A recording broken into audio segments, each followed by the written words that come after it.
pessoal, essa aula tem o título O Brasil do Segundo Reinado, Economia e Política, de 1840 a 1889. Eu quero com vocês hoje construir uma espécie de um panorama, como se a gente estivesse olhando a história do Segundo Reinado assim de cima e estivesse identificando algumas coisas importantes, né? Porque não dá para falar de 49 anos de história de maneira tão rápida, mas dá sim para a gente identificar alguns aspectos centrais e fundamentais. Por exemplo, falou em Segundo Reinado, tem que ver na sua cabeça a partir de agora essa bebida que aqui está no pó antes do preparo, que é o café.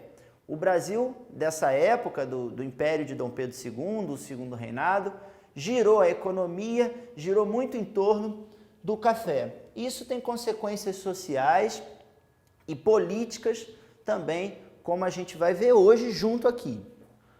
Aqui no quadro, olha, eu destaquei para vocês a bandeira lá do Império Brasileiro, essa plantinha, né, do café e uma coisa muito fundamental, um esquema aqui para ajudar a gente a entender esse período. Dois atores centrais para a gente compreender a dinâmica da política no Segundo Reinado. O imperador, no caso Dom Pedro II, e a elite cafeicultora, ou seja, o grupo privilegiado de fazendeiros de café que controlava em aliança com o imperador a política e a economia brasileira da época. Vamos ver isso de perto? Falando um pouquinho dessa estrutura econômica. Essa cafeicultura, ela era feita para exportação. Isso é muito importante da gente prestar atenção. Desde os tempos coloniais, toda a estrutura produtiva da agricultura brasileira era muito voltada para a exportação, para aquele modelo de monocultura, ou seja, que só se produz ou se produz mais um produto que tem muito valor comercial no exterior, justamente para ter lucro. Monocultura de latifúndios, de terras grandes, feitas para escala comercial, não é para esses fazendeiros cuidarem das próprias famílias, e utilização da mão de obra escrava. Essa marca que vem desde o início da colonização portuguesa no Brasil, ela se mantém ainda durante o Império, já lá no século XIX.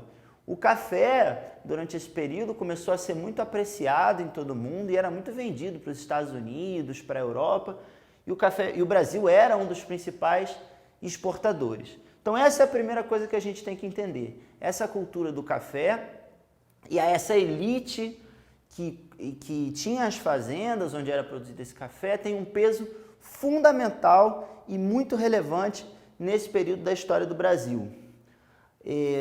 Isso não quer dizer que o Brasil não tenha desenvolvido durante o século XIX alguma estrutura de inovação, como as ferrovias e algumas indústrias. Vamos falar isso um pouquinho mais de perto. Século XIX, alguns países do mundo, especialmente na Europa, especialmente a Inglaterra, já estavam passando por um momento de segunda revolução industrial, né? Ou seja, algumas inovações na indústria, como a eletricidade, máquinas mais modernas, elas começam a aparecer no século XIX. Só que o Brasil não estava passando por isso ainda, o Brasil só vai passar por esse processo muito depois. O que acontece? Algumas tecnologias, como as ferrovias, até são trazidas para o Brasil, mas normalmente pela mão de um estrangeiro. Então até surgem algumas ferrovias e algumas indústrias, em geral indústria leve, de têxtil, ou seja, para fazer tecidos, né? Roupas, só que não é a marca econômica do Brasil no período. A grande marca é a produção de café para exportação. Com isso, outra característica da economia brasileira dessa época tem a ver com isso que eu já falei, que é a dependência do capital, ou seja, do dinheiro e das empresas do estrangeiro, sobretudo da Inglaterra, que se consolidava como um importante império no século XIX. Lá para a segunda metade do século XIX, a partir de 1850, é que há uma ligeira modificação dessa estrutura com o fim do tráfico de escravizados. Em 1850, depois da Lei Eusébio de Queiroz, por conta de uma pressão inglesa, a vinda de novos escravos da África passou a ser proibida por lei. Com isso acabou o que a gente chama de tráfico de escravos. Isso não quer dizer que a escravidão acabou, a escravidão ainda demoraria mais algumas décadas para encerrar. Mas isso traz uma mudança, porque mais ou menos nesse período aí a partir dos anos 1870, que há um fluxo de imigrantes europeus, como italianos, alemães, ucranianos, né, que vêm para o Brasil trabalhar, e esse modelo ele se modifica um pouco, mas a base voltada para o café independente do mercado, do capital estrangeiro, essa base ela se mantém. Essa estrutura econômica ela tem reflexos e tem paralelos muito importantes na política, tá? Tanto que os historiadores têm uma referência bastante comum que dizia que liberais e conservadores, que eram os principais partidos políticos da época, vamos dizer assim, as principais organizações, eram tudo a mesma coisa, farinha do mesmo saco. Uma frase da época que ficou muito conhecida é que não existia nada mais liberal do que um conservador no poder. Ou seja, esses grupos eram muito parecidos, porque eles tinham uma origem social muito semelhante, eram em geral da elite cafeicultora.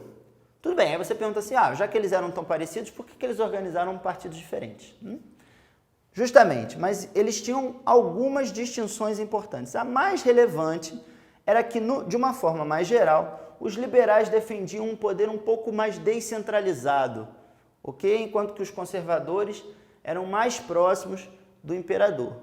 De qualquer maneira, por conta do poder moderador, que era uma imposição da Constituição de 1824, que era aquela ideia de que o imperador poderia interferir livremente no poder legislativo, no poder executivo e no poder judiciário, por conta desse poder moderador, na realidade, o imperador controlava bastante esses dois grupos, né?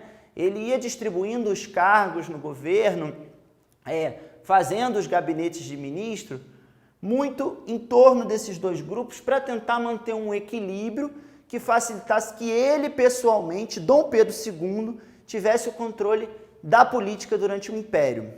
Isso alguns historiadores chamam de parlamentarismo às avessas, ou seja, ao contrário. Por quê? Vamos entender isso de perto.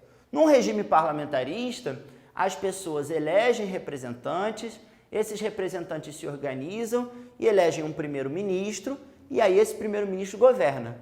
Ou seja, o poder vem de baixo, vem das pessoas para os políticos, e os políticos escolhem um governante, certo? No caso desse parlamentarismo brasileiro, não era assim que funcionava. Até existia eleições, lembrando que o voto era censitário, ou seja, só as pessoas que tinham melhor condição votavam, tá? Existiam eleições, só que quem controlava o sistema todo, por conta do poder moderador e por conta dessa distribuição de benesses e de cargos, era Dom Pedro II. Ou seja, o parlamentarismo brasileiro, no lugar de limitar o poder do imperador, que era o que normalmente acontece nos países parlamentaristas, o parlamentarismo brasileiro, na verdade, reforçava o poder do imperador Dom Pedro II.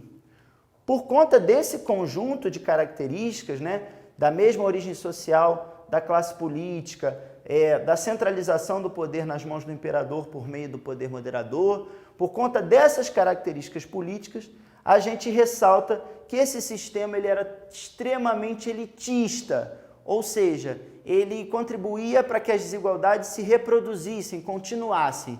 Quem estava no poder acabava continuando no poder.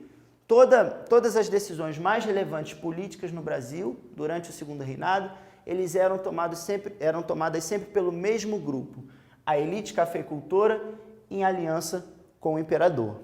Esse equilíbrio na política, ele só muda um pouco com um acontecimento bastante relevante do Segundo Reinado, que foi a Guerra do Paraguai.